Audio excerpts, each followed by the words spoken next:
today with Stampin' with Loretta. Today we're going to do a video tutorial on how to do three-dimensional butterflies.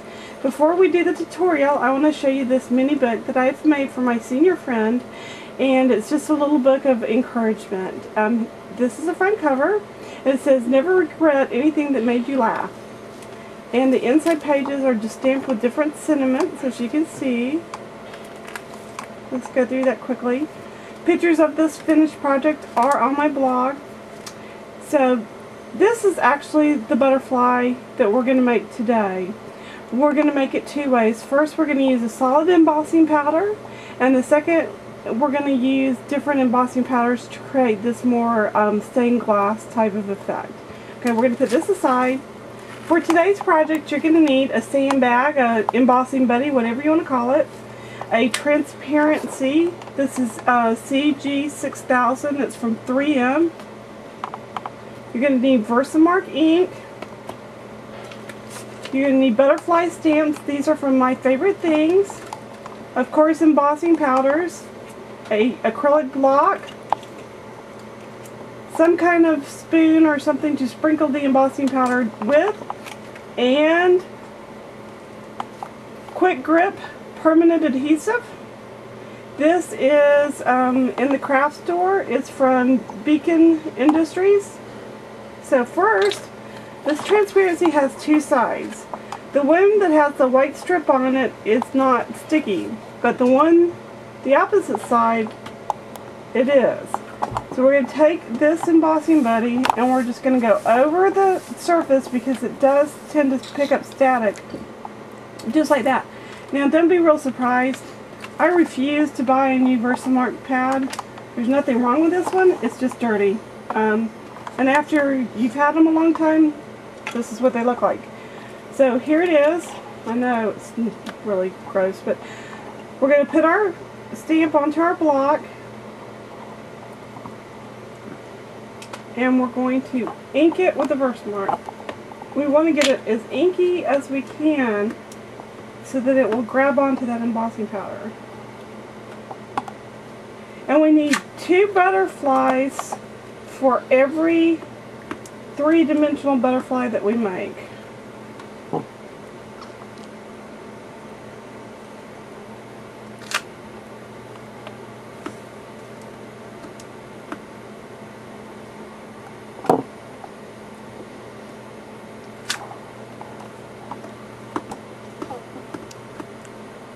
There we go.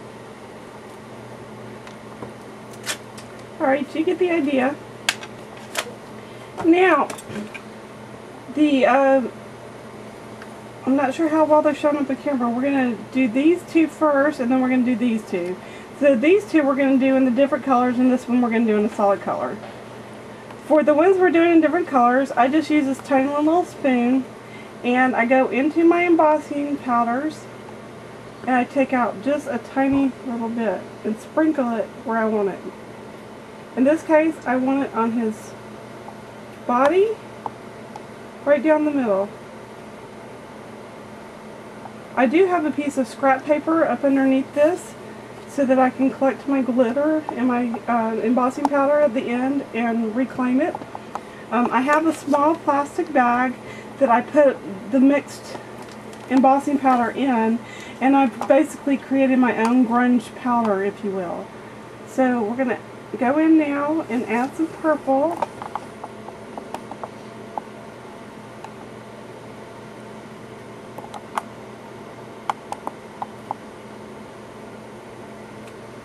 And green.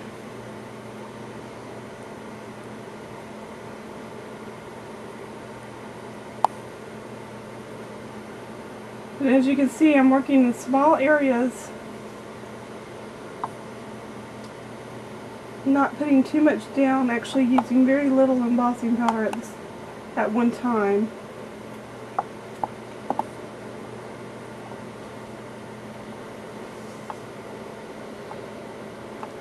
It never turns out exactly the same twice. It makes it so much fun to do.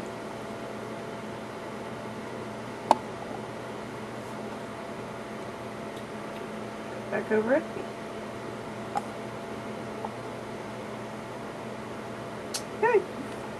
I'm going to pick this up and I'm going to knock it off.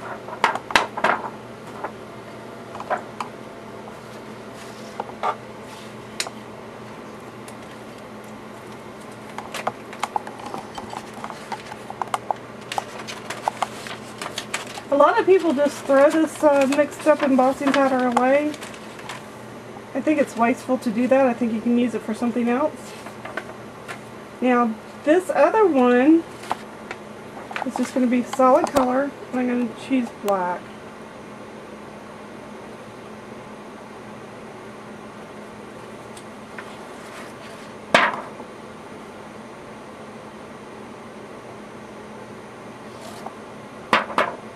And this one can obviously go right back in the jar that it came out of. Alright.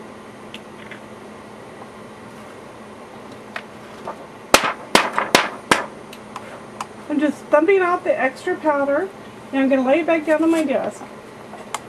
I'm going to use my heat embossing tool to melt the embossing powder. Here we go.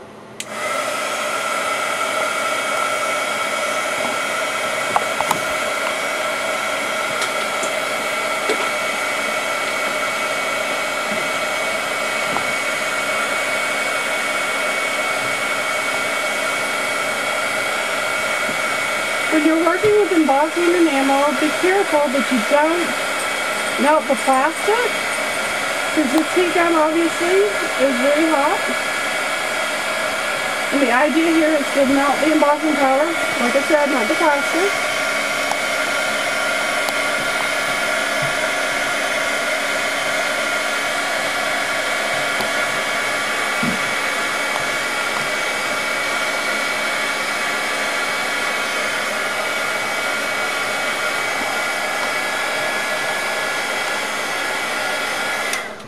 Okay, now's a really good time to take it and look at it up underneath the light at different angles to be sure that the embossing powder has indeed melted everywhere it should. I see two places it didn't, right here and right here. If you turn it at an angle, you can see that, which is what I recommend. Okay, now they're embossed.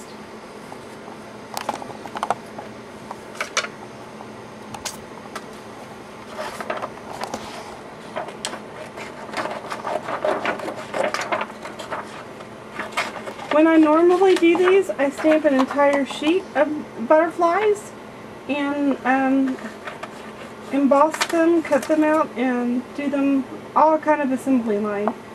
I'm going to cut this one out, and then I'm going to pause the camera while I cut the other one out, so you only need to see it once. When you cut into this, you're going to move your material and not your scissors. You want to stay close to the image, but you don't actually want to cut into the embossing powder because you'll crack it. And we want pretty butterflies, not ones that are all cracked up. Okay. Come around. You know what, I think I am going to show you how to do both butterflies because you have to cut the head off of one of them for this to work. So we're going to cut his antenna. Like I said, move the material.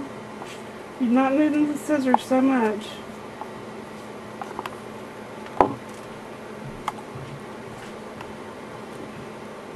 Just like that. And come around. Okay. Now, so this butterfly appears to be floating, and I'm going to do a couple things. One, I'm going to separate his wings right here by taking a little tiny hair or maybe piece of the plastic out. Just cut it out, just like that. Same thing over here. This will enable us to curl his wings later. So we're going to cut out this one.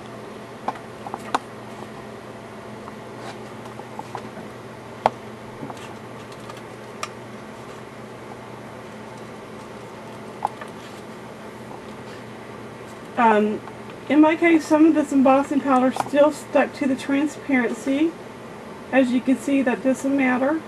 Okay, as we're coming down into his body, we're going to go in slightly, and back around, and cut his head off.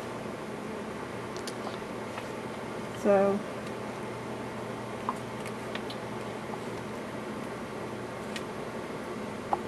and come back around, get the bottom, and it's done. Again, separate the two wings.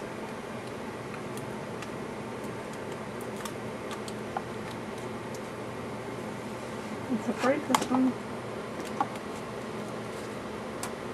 By the time you get to this step, you have decided which one of the two butterflies looks better.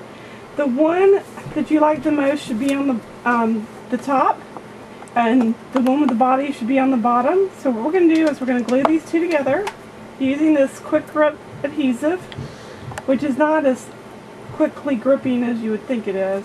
It's real goopy, and you only need a tiny little bit right there. So we're going to glue that together.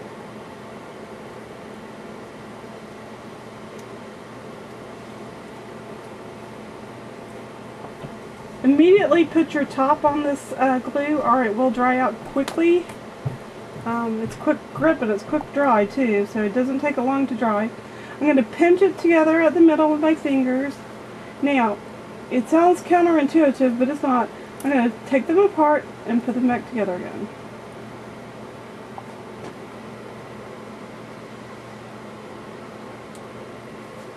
And just hold them there for a second. Okay, now, they're pretty much together. It still moves some, but not a lot. And I'm going to flip it. So now this set of wings is that way, and this set of wings is this way. So I'm going to take these, and I'm actually going to crease this set of wings towards the middle, just like that. Now I'm going to turn it, and I'm going to do the same thing.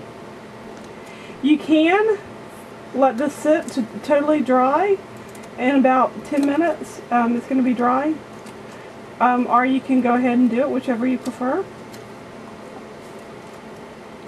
If your wings have slipped and you've done it while it's wet, just straighten those back out.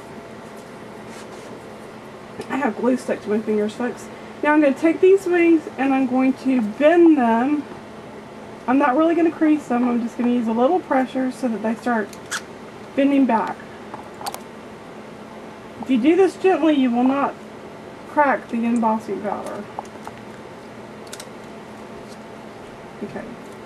Now, you can leave it like this, which is very pretty, or you can color it. I would recommend Copic markers for the coloring part. Just turn it upside down and just color. It doesn't have to be perfect. This is just to give it a little bit more color when you look at it from the front.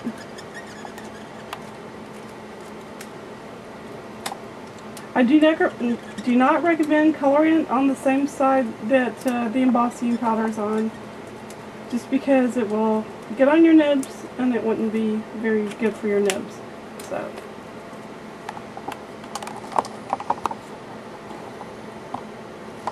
that is the finished butterfly.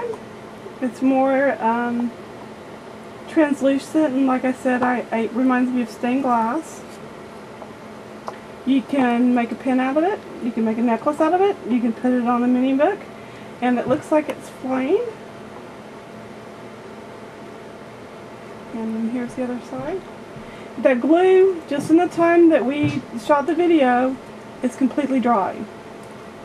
Pretty amazing stuff. You can roll these wings a little bit more so it looks like it's flying even more. But that is the finished butterfly. I hope you'll try it. I came up with this idea about 6 years ago, and I used to do them on paper, and then I did them on vellum, and now I do them on transparencies. They're very resilient. They wear very well if you want to make a pin out of them. You can use any size butterfly you want, and they're just pretty, they're fun, and they're easy to do. Thanks for joining me today with Stamping with Loretta. I look forward to doing more video tutorials for you guys. I will see you again soon. Stamp happy and be a blessing.